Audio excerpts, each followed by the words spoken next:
अस्सलामुअलैकुम एवरीवन, मैं हूं सिद्रा अफजल और आप देख रहे हैं टॉपिक्स ऑन योर डिमांड। और आज मैं आपके लिए एक जो टॉपिक लेकर आई हूं वो हमने कल स्टार्ट किया था, जो है एक्सरसाइज 1.1 नाइन्थ क्लास की। उसके फर्स्ट 2 क्वेश्चंस हम कर चुके हैं। अब जो मोस्ट इम्पोर्टेंट क्वेश्चन है, जो अक्सर लॉन्ग क्वेश्चन में भी आ जाता है पेपर में, वो है थर्ड क्वेश्चन इसका। Find the values of A B C and D which satisfy the matrix equation. हमने इसको पहले इक्वेशंस में कन्वर्ट करना है, फिर उन इक्वेशंस को सॉल्व करना है। तो ये क्वेश्चन मैं आपको आज करवाऊंगी। चलिए अपने टॉपिक की तरफ चलते हैं। ये है हमारे पास क्वेश्चन नंबर 3 एक्सरसाइज 1.1 का। ये देखिए यहाँ पे इक्वेशंस आपको नज़र आ रही होंगी कि ये बन सकती हैं। कैसे बन सकती हैं? ये हमारे पास एक मैट्रिक है a प्लस सी, a plus 2b, c-1 4d minus 6। अब हम क्या करेंगे, इसको रिलेट करेंगे इस मैट्रिक के साथ, क्योंकि यहाँ पे देखें दरमियान में इक्वल है। इक्वल का साइन शो कर रहा है कि ये आपस में एक दूसरे के इक्वल्स हैं, तो हम भी इसको इस तरह ही करेंगे। जो पहला यहाँ पे हमारे पास है a प्लस बी, हम इसको इस मैट्रिक के पहले नंबर के साथ इक्वल करेंगे, ठीक है। और ये जो दूसरा वाला है इसको हम दूसरे नंबर के साथ करेंगे। इस तरह हम इनकी इक्वेशंस बना लेंगे। तीसरे को हम, जो हमारे पास यहाँ डाउन में है हमारे पास, उसको फर्स्ट वाले के साथ, और इसको इसके साथ। इस एरो से आपको समझ आ गई होगी कि हम इसको कैसे रिलेट करेंगे, लेकिन आपने ये एरोज पेपर में नहीं बनाने, ये सिर्फ आपकी आसानी के लिए समझाने के लिए। तो यहाँ पे देखें a प्लस सी है, वो इक्वल हो रहा है 0 के साथ। a प्लस 2b है, वो इक्वल है हमारे पास 7 माइनस 7 के साथ। और फिर है c-1, ये हमारे पास इक्वल है 3 के साथ। और 4d माइनस 6, ये हमारे पास इक्वल है 2d के साथ। इनको हम इक्वेशन 1 का नाम दे देते हैं, इसको हम 2 कह देते हैं, इसको 3 और इसको 4। ये हमारे पास इस तरीके से इक्वेशंस बन के तैयार हो गई। इसमें हमने वो इक्वेशन लेनी है जिससे हमें कोई एक नंबर मिल जाए, जिसको हम आगे वैल्यूज़ में पुट कर करके तो हम उसको सॉल्व कर लें इक्वेशन को। तो अब इसमें है, हमने लिया है 3, इक्वेशन नंबर 3 ली है, क्योंकि ये एक सिंपल सी इक्वेशन है। सिर्फ इसको माइनस को हम इस तरफ लेकर आएंगे तो ये हमारा सॉल्व हो जाएगा। फिर हम इसको 1 में पुट करके नेक्स्ट आंसर भी निकाल सकते हैं। अब हम c का जो है इसको निकालेंगे। c हमारे पास यहाँ पे रहेगा, बाय टेकिंग इक्वेशन 3 c यहाँ पे रहेगा। और -1 जो है, आपको मैथ्स का रूल पता होगा, जब हम किसी भी साइन को, जो पॉजिटिव का होता है, उसको इक्वल के साइड पे लेके आते हैं तो वो नेगेटिव में कन्वर्ट हो जाता है, और जो नेगेटिव है वो पॉजिटिव में। तो ये हमारे पास -1 था तो +1 में कन्वर्ट हो जाएगा। c की वैल्यू हमारे पास आ जाएगी 4। ये हमने पहली वैल्यू जो है फाइंड कर ली है c की, ठीक है।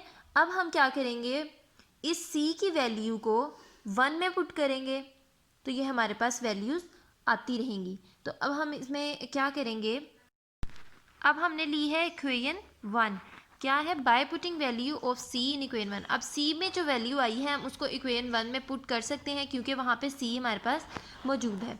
a तो ऐसे ही रहेगा क्योंकि हमें इसकी वैल्यू अभी निकालनी है, हमारे पास a की वैल्यू नहीं है। c हमारे पास आ जाएगा 4, ये वाला, और इक्वल्स टू 0।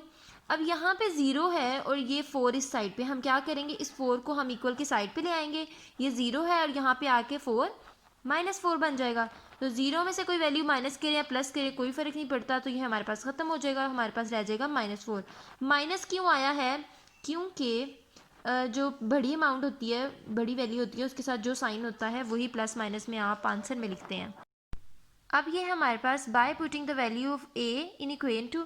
अब हमने क्या करना है, हमारे पास फर्स्ट इक्वेशन हो गई है, थर्ड हो गई है, अब हमने सेकंड इक्वेशन को लेना है, क्योंकि इसमें हम a की वैल्यू को पुट कर सकते हैं। हमने ये देखना है हम किस में a की वैल्यू को पुट कर सकते हैं। इक्वेशन 2 लेंगे, ये हमारे पास -7 है, इसमें हम अगर a की वैल्यू को पुट करेंगे, जो हमारे पास आई है -4 plus 2b is equal to -7। अब ये -7 है, 2b को तो हम अभी लेके जा नहीं सकते, क्योंकि b वाली वैल्यू को हम प्लस माइनस इसके साथ नहीं कर सकते।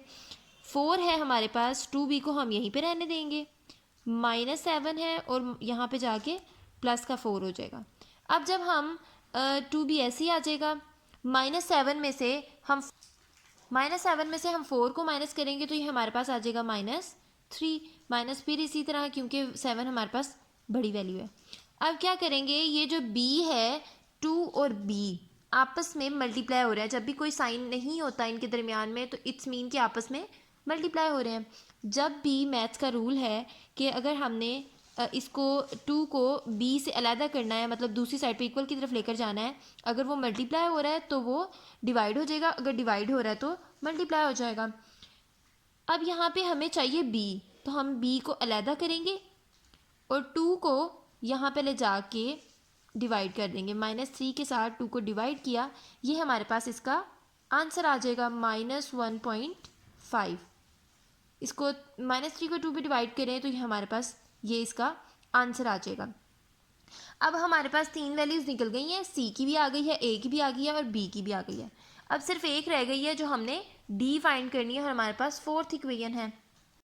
अब ये हमारी लास्ट इक्वेशन रह गई है फोर्थ, ये मैंने यहाँ पे लिख लिया है 4d - 6 = 2d। अब हमें पता है कि अब यहाँ पे 2d है, इन दोनों के साथ d है तो ये आपस में प्लस माइनस हो सकते हैं, लेकिन 6 इनके साथ प्लस माइनस नहीं हो सकता। हम क्या करेंगे, 2d को और 4d को इकट्ठा कर देंगे और 6 को इक्वल की दूसरी साइड पे ले जाएंगे। अब 4d यहाँ पे है, 2 को हम यहाँ पे लाएंगे तो ये यहाँ प्लस का है, यहाँ पर आकर माइनस का हो जाएगा इक्वल की साइड पे, और 6 को हम इक्वल की दूसरी साइड पे ले जाएंगे तो ये हमारे पास बन जाएगा प्लस का 6। ठीक है। अब 4d में से 2d को माइनस करेंगे तो हमारे पास 2d आ जाएगा और आएगा पॉजिटिव का, क्योंकि 4 के साथ पॉजिटिव साइन है। 6 यहाँ पे आ गया और d की वैल्यू को सेम वही जैसे हमने थर्ड वाली में की थी, लास्ट वाली में, कि 2d है जो आपस में ये मल्टीप्लाई हो रहे हैं। हम d की हमें वैल्यू चाहिए, हम d को यहीं पे रखेंगे, 6 को के साथ ले जाके 2 को डिवाइड कर देंगे। अब 2 1s are 2 और 2 3 6, इसको हमने कैंसिल किया, आपस में डिवाइड किया तो d की वैल्यू हमारे पास आ जाएगी 3। ये हमारे पास a b c और d की वैल्यूज़, ये हमारे पास वैल्यूज़ आ गई हैं। a = 2 - 4 है, b -1.5 है, c 4 d 3। यही आपके इस क्वेश्चन का आंसर है और ये बहुत इंपॉर्टेंट क्वेश्चन है, ज़रूर इसे ध्यान से कीजिएगा। अल्लाह हाफिज़।